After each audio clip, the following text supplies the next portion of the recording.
Hey everyone, welcome back to another episode of Gaming Basics.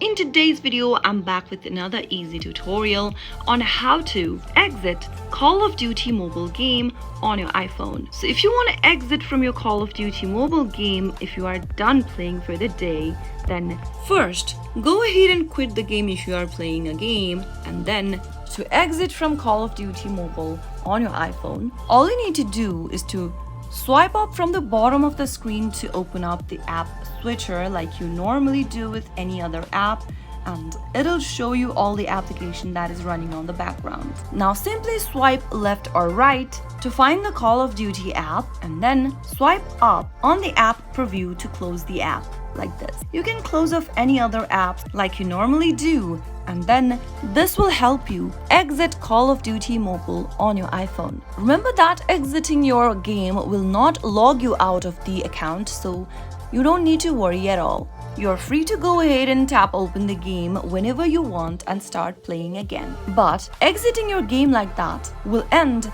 any progress that you are making, and your game will restart from the beginning again. That is how it can be easily done. If the video was helpful to you, go ahead and give us a thumbs up. I'll soon be back with more videos like this. Thank you for watching.